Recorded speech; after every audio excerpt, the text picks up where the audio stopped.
मंडळी.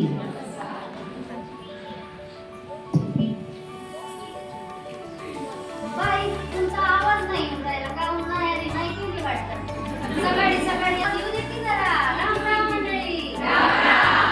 असं लई गोड वाटलं बघा. माझं नाव ठाव आहे ना सगळ्यांना. म्या सावित्री ज्योतिबा फुले. माझ्या नवऱ्याचं नाव काय आहे? माझ्या धन्याचं नाव आहे सावित्री माझं नाव आणि माझ्या धन्याचं नाव ज्योतिबा फुले. माझ्या धन्यानंच माझं नाव मोठं केलं बघ. समजायचं माझं कार्य माहिती आहेच ना? सगळ्यांना माहिती आहे ना बघ? हो तरी म्हणा नाही तरी म्हणा. असं आवाज येऊ द्या की जरा काहीतरी. तर आज मी तुम्हाला माझी कहाणी सांगते. समजायला ध्यान देत नाही का? थोड्या वेळानं मला बी दिली ते काढ. मला म्हणले का तू बी गिरव आणि लिहाले वाचाले शिक. घेतली काठी गिरवाले लागली पण मला काय जमायचं नाही. मी बसली ना बाबा. मी म्हणलं त्याच्यापेक्षा मला 4-5 भाकरी करायला सांगितलं असतं तर आता मी बुबू केलं असतं ना. पण काही मला समजे नाही. त्याच्यात 8 दिवस गेलं बघा. हो नाही करता करता म्या पिठाच्या गोळ्यावर पण गिरवाले लागली. इकडून तिकडून गिरवता म्या शिकले. 8 दिवसात शिकले. त्यानंतर आ शिकले, उ शिकले आणि समधी 12 शिकले बघा. मग पुस्तक उघडायला लागली. तर पुस्तकातले शब्द माझ्यासमोर फुलावाने नाचायला लागले. पुस्तकातले शब्द माझ्यासमोर मोत्यावाने नाचायला लागले. आणि मला म्हणायला लागले पुस्तकातले शब्द माझ्याशी बोलायला लागले बघा. मला इतका आनंद झाला म्हणून सांगू तुम्हाला. माझ्या लय आनंद झाला. सगळ्या गावातल्या घरी जाऊन सांगू लागले सावित्री लिहायला वाचायला शिकली. तुम्ही जे तुमच्या पोरीवाळीले पाठवा. ते तुमच्या पोरीले शिकवल. पाठवा म्हणून मागू लागले त्याच्या. मला लय आनंद झाला. तवाचा समाज चांगला नव्हता. सगळ्यांनी तोंडात गोड घातलं बघा. पोरीवाळीले शिकवायचं. त्याला कशाने पाहिजे शिकवायला? काय गरज आहे त्याची शिकायची? मला ज्योतिबा म्हणायला लागली सावित्री पोरी घरी नाही आल्या तर त्यांच्या घरी जाऊन शिकव. म्हणलं धनी असं कसं राहील बाबा? कोणाला चालते कोणाला नाही चालत असं कसं होईल? पण म्या ठरवलं होतं की समाजासाठी काहीतरी करायचंच. कारण मी तशीच मोठी झाली होते. समाजासाठी काहीतरी करायचं मी ठरवलं. आणि एकदा काय झालं बघा. आमचे ज्योतिबा लग्नाला गेले होते. म्या समजा घरचं काम आवरलं आणि म्या वेणी फेणी करायला लागले. तवा आले ना धनी पाय आपटतच आले.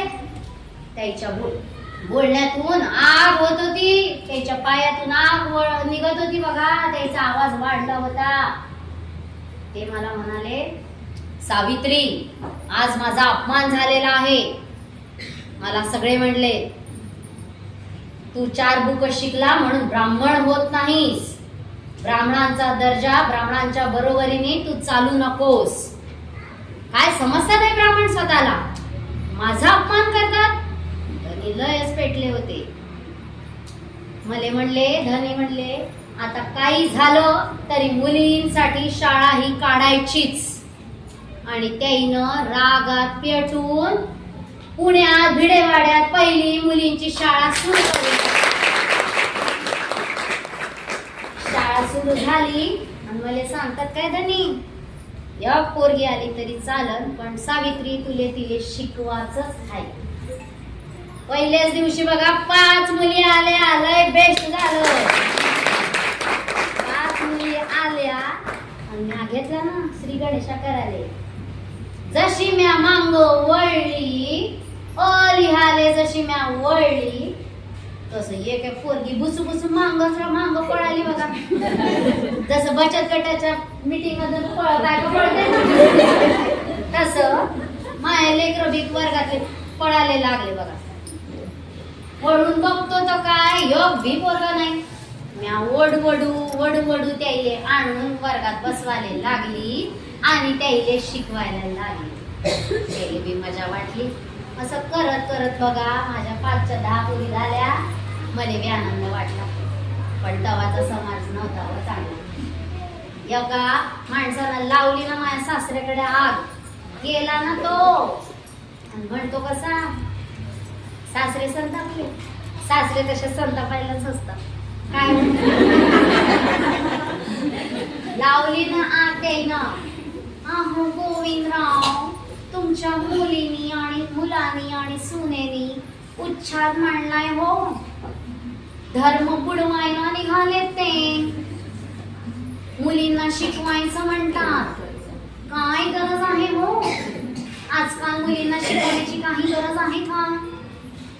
असं म्हणाले ते. बघतो तर काय माया सासरा लागला ना माया मांग. काय ज्योतिबा, काय ऐकून राहिलो मी? सुनेना म्हणे उच्छाद मांडला. काहून? मग म्या घाबरलो.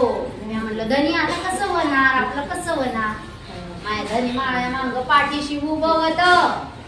म्हणाला काही झालं सावित्री तरी घाबरायचं नाही आणि आपल्याला आपली शाळा चालूच ठेवायची हाय. मले बी बळ आलं. म्या म्हणलं नाही आपण बी करायचं. धनी म्हणून राहिले ना मग आपण करायचं म्हणजे करायचं. म्या तसंच चालू ठेवलं बघा. म्या शाळेत शिकवायला जायची तेव्हा लोक इतके वंगाळ बोलायचे. काही बाई बोलायचे बघा. आणि मायावर शेण म्हणू नको, माती म्हणू नको, खरकट म्हणू नको, सगळा अंगावर फेकायला लागले बघा. अंगाला नुसता वास यायचा. म्या म्हणलं धनी म्या नाही जाणार शिकवायला. माया अंगावर खरकट पाणी फेकून लोकांना वास सोडला बघा. धनी म्हणतात कसे म्हणे, सावित्री घेतला वसा सोडायचा नाही.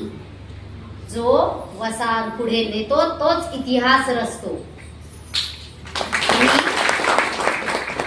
एक साडी शिकवायला ने, एक साडी खरकट पाणी टाकल्यानंतर बदलायला नाही.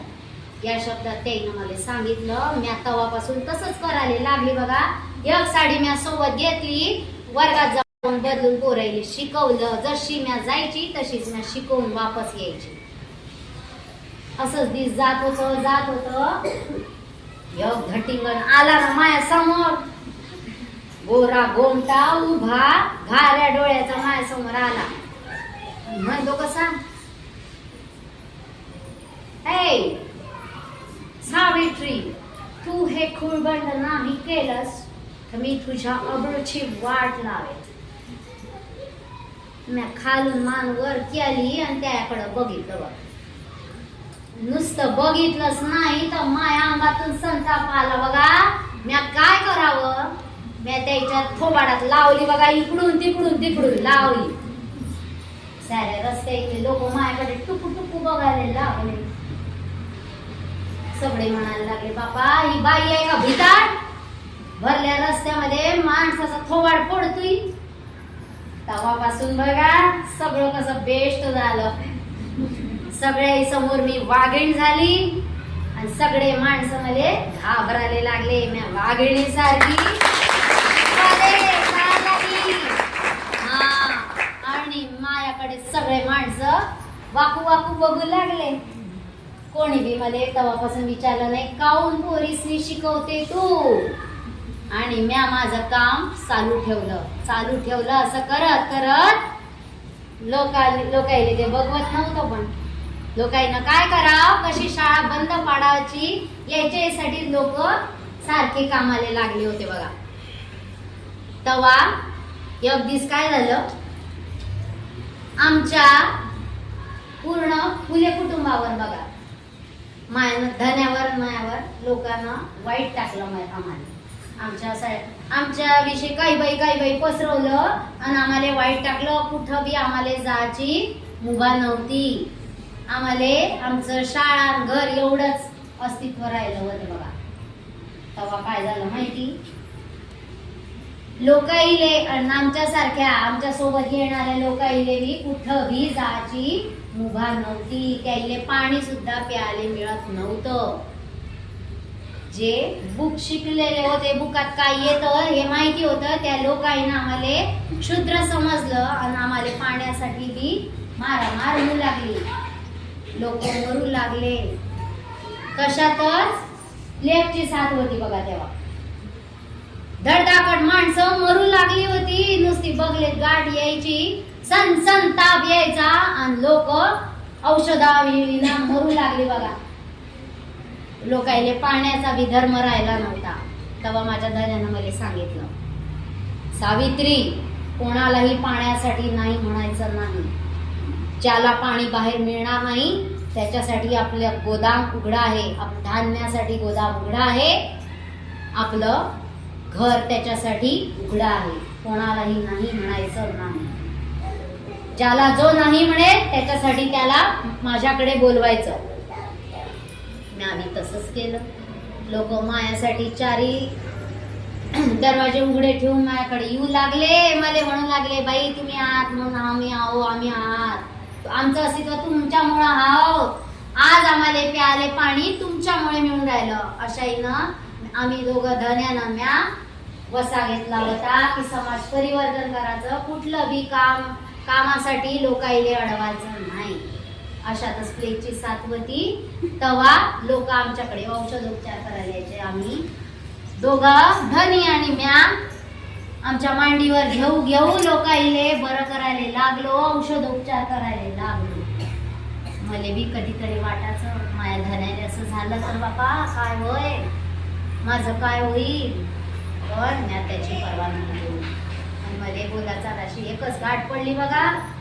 असंच झालं ना, माझ्या धन्याले बगलेत गाठ आली, सन्न ताप आला. पण एक बी डॉक्टर पळून नाही आला हो माझ्या धन्यासाठी. आणि म्या घरच्या घरी औषधोपचार केले पण व्हायचं नाही. ते झालं माझ्या धनी मला सोडून गेलं. म्या धनी जवळ बसले, धनी तुम्ही गेले आता माझं कसं होणार, तुमच्यामुळं माझे नाव उंच झालं, आता तुम्हीच नाही माझ्या पाठीशी, कसं होणार. 2 दिवस रडलं म्या आणि कमरेला पदर वचला,